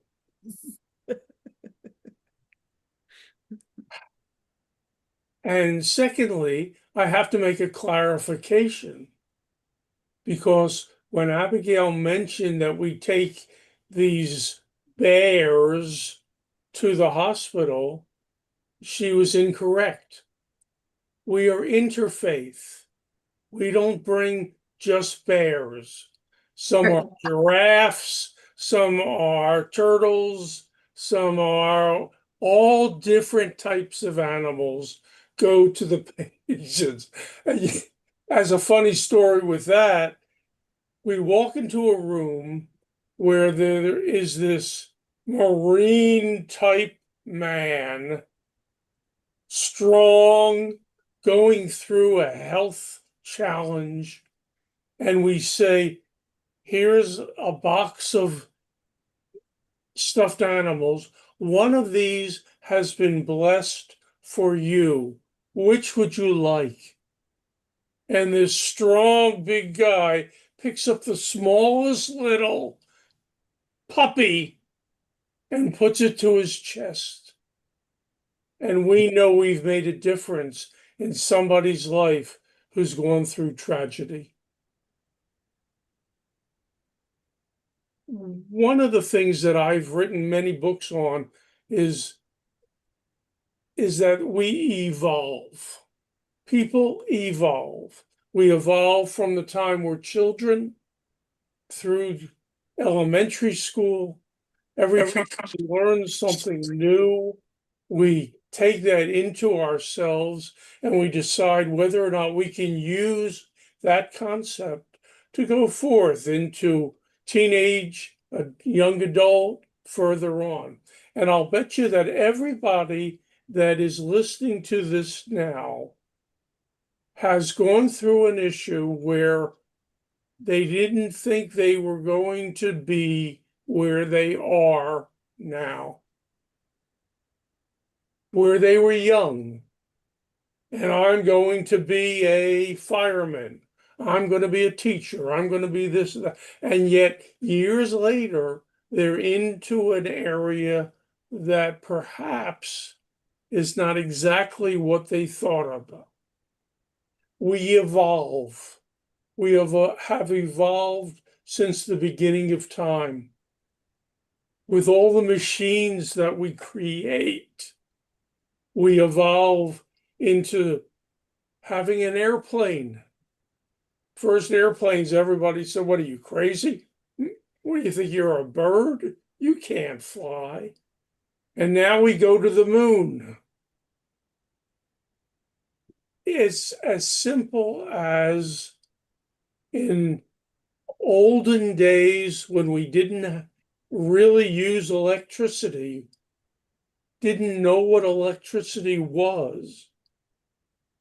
We didn't have some of the amenities that we have now of being able to wash your clothes, being able to put food into a refrigerator, a freezer, and have it later for something else. We have evolved continuously in every aspect of our life. I am hoping through this Interfaith Awareness Week that we will evolve into more peaceful people, that we will evolve into a group of people that will accept and honor more people that look different than us, that have a different skin color, a different this, a different that. They speak differently. They have their evolution brought them to where they are. I want to grow myself and evolve myself to the point of, wow, I can learn from them. If you go back to what all the avatars of the different religions spoke about, they said, be good to one another. They didn't say, be good to the ones that look like you. They said, be good to one another. Love your neighbor just the way you love yourself. Now, I've got to assume that everybody sitting here listening to this loves themselves. Well, maybe you're going through some trouble. Maybe you're going through some issues. I fortunately have had some major issues in my life, and every one has helped me grow beyond what I was before. I had a major stroke, took the left side of my body. And I got through that, and I began to volunteer with people who are going through rehab and stroke experience and whatever. And when I walk into a room and say to somebody who is going through a stroke that I understand how you feel, I understand your fear, I understand this, they accept that. And when I tell them they're going to get well, you know what they say? Thank you. Thank you. I'm going to make it. I'm going to get past the job that I got fired from. I'm going to get past the divorce that I went through. I'm going to get past all the crap that we went through to get us to a higher place. And one of my books is called Ignore the No. Ignore the No. It's on Amazon. You can all go get it. Ignore the no. When somebody tells you, you can't do that, and your heart says, I want to do it, that's your ticket to being able to do more. I had a high school counselor who told me I was not college material. You don't tell a 16, 17-year-old boy that he can't go to college if in his heart he wants to. And so I have 3 college degrees and a PhD with my, theological institute and the whole bit. I've done things that people said, Steve, you're not going to be able to do that. And a week later, it was done. When we began Interfaith Awareness Week 10 years ago, we went to the mayors and the leaders of all the counties and said, would you accept for your community that people will honor each other? He said, well, why don't you come to a community meeting and tell them what you're doing? And we went to many community meetings. Some we met, some we didn't. But the people said, yes, I will honor all. All you have to do is give them a chance. Let's have the chance to bring peace to the world. There was one other point that I always make, and I hope you take this. Nothing that is good in this world ever happened without previously having something bad happen. You don't create a product that will bring you health until you're unhealthy. Okay? Everything that we love happened because there was something we didn't love and we tried to make it better. I want to make this world better. Right now, the world is not perfect the way I can see it. And Interfaith Awareness Week has been my baby to bring people together I mean, we're going to have over 75 different speakers over the week. Come, listen, get a new idea. And if you think it can't be done, I'm going to tell you it can. And that's enough for me because I talk too much. Thank you for allowing us to be part of your evening program. Oh, Steve, thank you. You've said so much. One of the things that you mentioned was the freedom and the time that we have now because of all the mechanical devices that have made our lives easier. So many of us have the luxury of deeper exploration. And of course, as we know, we're on the verge of a spiritual evolution and taking it to places we don't even know about yet. Thank you. I used to always attend the Association for Global New Thought conferences. So we probably were in rooms together listening to Michael Beckwith and our other heroes at AG&T. In fact, back when I was doing television production, I filmed a lot of those AG&T conferences. So I'm sure we've been sitting next to each other. Steve and I met at the first. That's where we met. conference. At The first conference, 1999, is where we met. Wow, how perfect. How perfect. You know, Steve mentioned that he's an author, and you can find him on Amazon. There he is, Reverend Albert. And so you can find him on Amazon. Just put his name in, put in Reverend Albert, and he comes right up. Absolutely. And a reminder one more time that you can get the schedule by going to world-interfaith.com and then click, and there's the schedule of all the amazing programs that are going to be going on. I am going to read, I'm going to keep you up so people get to look at your bright, shiny faces. And I'm going to bring up our other guests. Monica is still with us, so I'm bringing Monica up because there's so many wonderful comments that have come in to the chat box. And I'm going to read, there's more than I can possibly read, but I'm going to read some of the wonderful things that have been shared by our beautiful Global Peace Tribe audience. In fact, you know what? I'm going to go to gallery view. That's what I'll do. I'll go to gallery view while I read this. Carol Craig, of course, brings up, I love Michael Beckwith. I first started going to Agape when we were meeting on metal folding chairs in the early 80s at the Santa Monica Miramar Hotel. That's how far back I go with the Rev.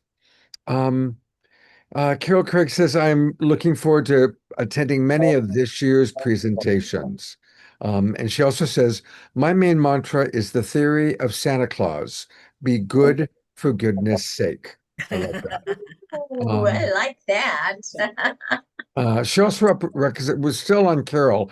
She recommends the book One River, Many Wells by Matthew Fox, and we love Matthew Fox.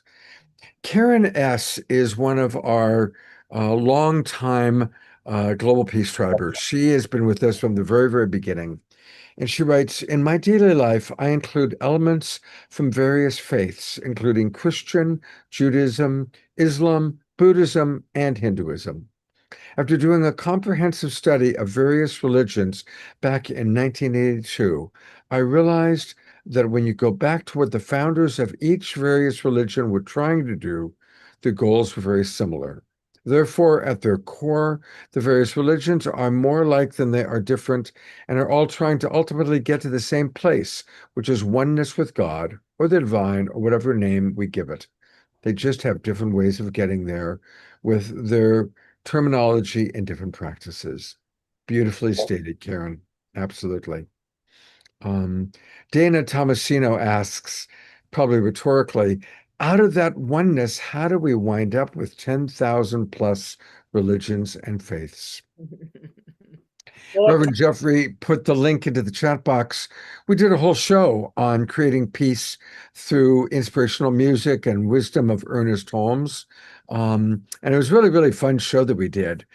So the link is in the chat box. And we had people like Marshall Lefferts and all sorts of wonderful people on that show. It's a good one. Eleanor Joy writes, love and peace and compassion feeling the vibe in another, which is why I shared all of this in the above, which I'll get to. Connecting in a fun way with others, whether a friend or a stranger, this is how I help lighten up my life, whether it's in the health food store or here in the awakening world, wherever it might be. So thank you, Elizabeth. I mean, Eleanor Joy, sorry about that. I was looking at Elizabeth when I said that. Susan Bloomquist writes, I enjoy our experiences here with meditations and healings, a kind of service to honor our own healings and desire for connection. And DR had asked different ways that people celebrate different spiritual practices. And so I just want to acknowledge all the different spiritual practices that people put into the chat box, and all the different ways that we do that. So then I'm getting now to just all the appreciations for our speakers tonight. So thank you very, very much. Thank you, beautiful Global Peace Tribe. And I'm going to turn it back over to Deara. Thank you, Scott. I think we're winding down and getting ready to move into our Global Peace Tribe announcements and prayer time, and then of course, as always, our beloved Omashar to wrap us up with a neat little bow. And I want to thank you, Scott, again for tonight and allowing us to bring forward Abigail and Steve, your work, and Monica and Yusuf and Ruth, and just what an absolute joy. Absolute joy. Absolutely. And this is an annual event now. We will, if everybody is willing, let's do this every year. Yes. And watch our evolutionary growth each year. I had an experience the other day in a car wash. I was waiting in line to have my car washed, and this goes into service and paying it forward. And the person in front of me came up to my window and startled me. But when I rolled down the window, he gave me 2 coins, and he said, "Read these coins while you're waiting."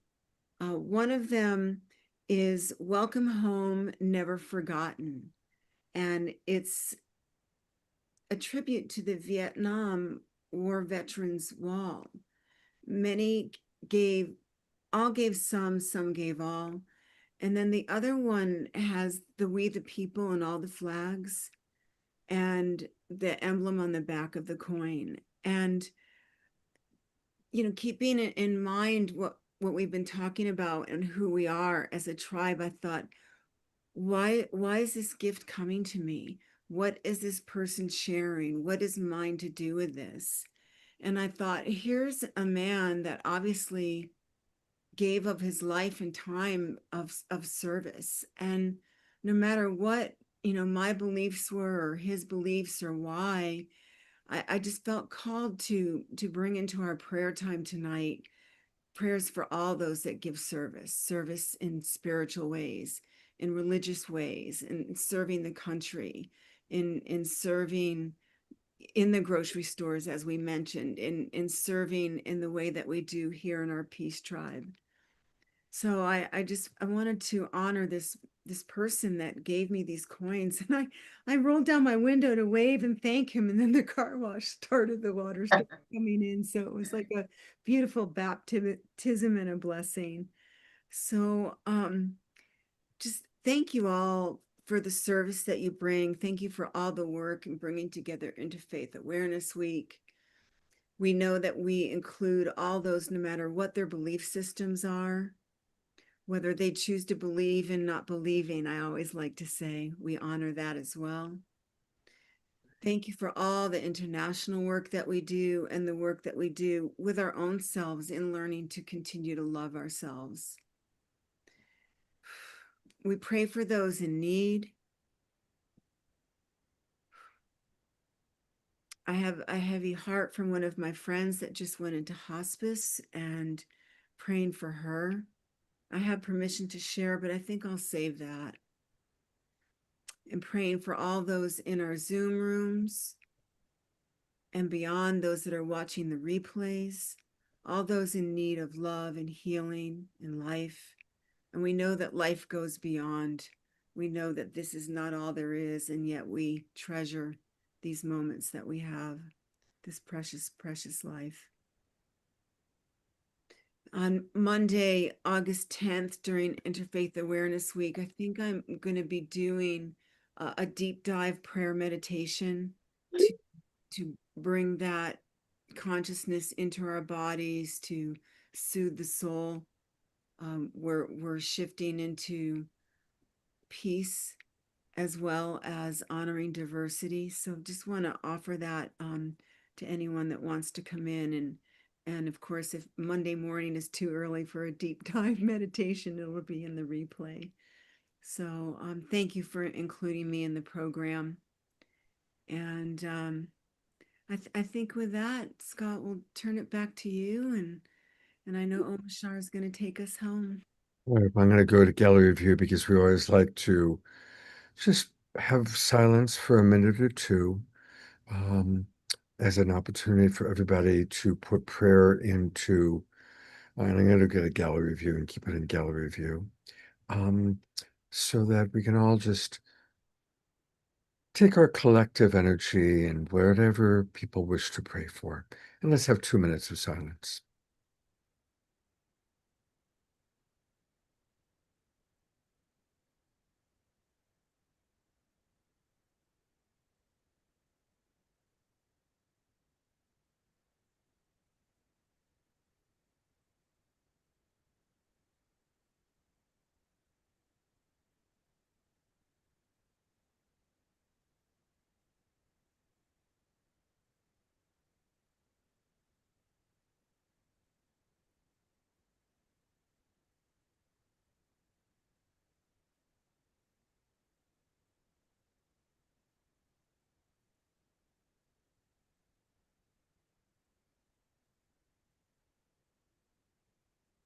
Daryl Craig's asking us to send healing energy to her friend Derek here in Trinidad, who lost his brother and father in the same week in 2 separate incidents.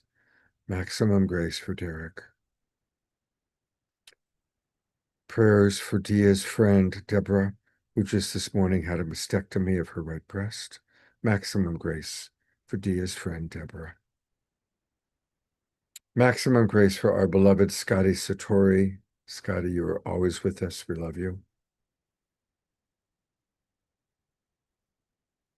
And I feel called to just remember our beloved Roger, Bonnie's husband, who passed. And just remembering you, Roger, we love you very much, always. Maximum grace to all, and maximum grace for this upcoming Interfaith Awareness Week. May it attract wonderful souls, new people, old friends, and may everyone be inspired to, as Yusuf suggested for us all, to really look at what can I do to create peace in our world. Thank you. And now it's my pleasure to turn it over to beloved Omashar.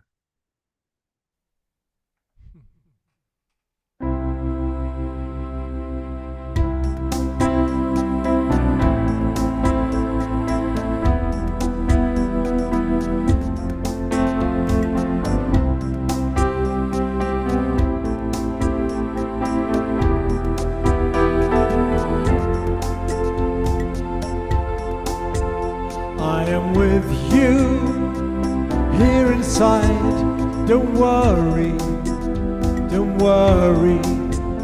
And I love you more than you could know.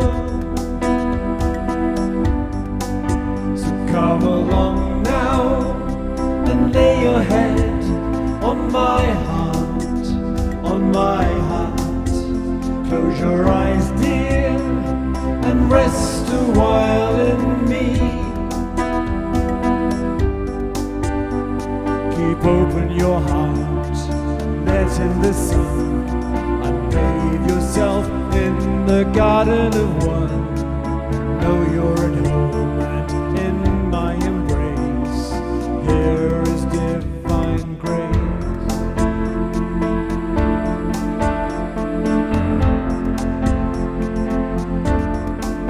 And now I ask you,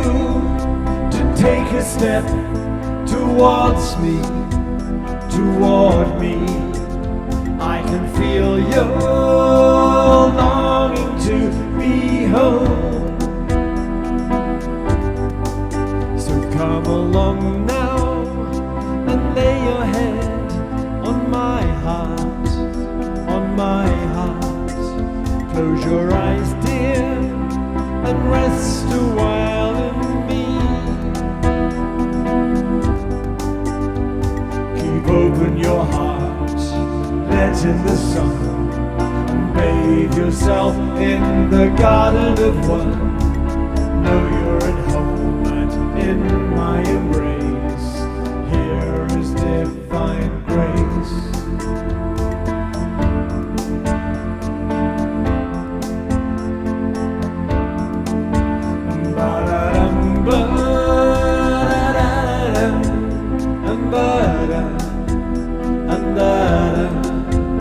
And I love you more than you could know.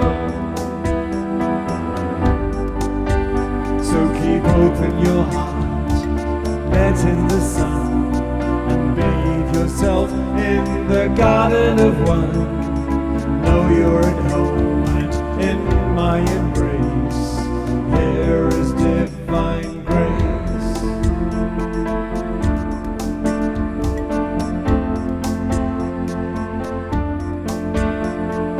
Here is divine grace.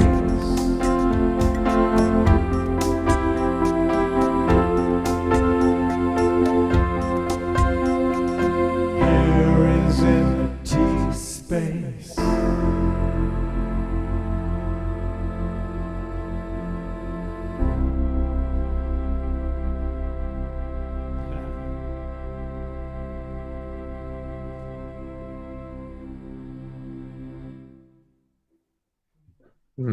Beautiful.